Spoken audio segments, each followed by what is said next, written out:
I guess it would be accurate to say that both contractors and forest activists enjoy being in the bush, but I guess we have a different way to show our appreciation, if that's the case.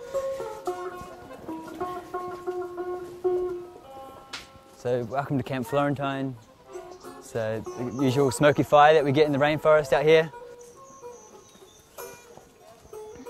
So Camp Florentine's always been a place that's welcomed families and people of all walks of life. This is a community blockade. Welcome to anyone who's willing to stand up against logging in the state.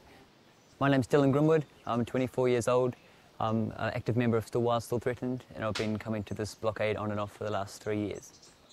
Camp Florentine was first set up around October 2006. Camp Florentine is the sort of last line of defence for this beautiful ancient ecosystem that's behind us.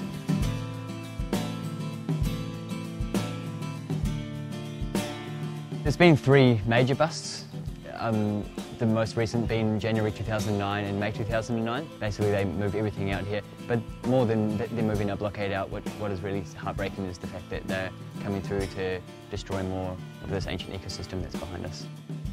I think people often can't relate to people that will dedicate their lives to something that doesn't earn money, so will inherently want to stereotype our lifestyles as negative, but I think we're quite comfortable with what we do out here, and we're willing to take a bit of name calling on the nose. Tree sit's basically a platform that we've set up to hang off the tree. It's also a really effective way that we can essentially put our lives on the line to help block the road or get in the way of proposed coops. Generally our tree sits are around about 40 metres up.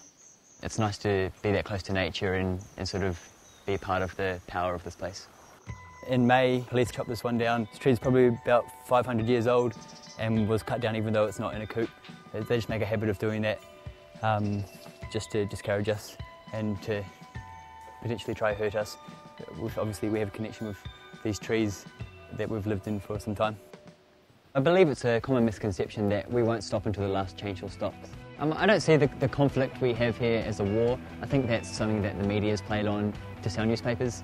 We've seen a lot of promises from government, from both state and federal levels, to have this area protected. Several times with moratoriums that haven't happened and end of logging in 90 days that haven't happened. Certainly keen to see the 570,000 hectares that have been promised in the Statement of Principles and the Intergovernmental Agreement to be sealed off, which is important to note that makes up about 1/3 of Tasmania's entire forest. I think it's time for Tasmania to diversify its economy essentially, and there is a space for a small forest industry in my opinion. It's certainly not on the industrial scale that we see here. At the end of the day, the forest needs a voice, and by standing up for the forest, we're essentially standing up for everyone on this planet. The value of these ancient ecosystems is a lot more valuable than a few short-term jobs for a handful of people.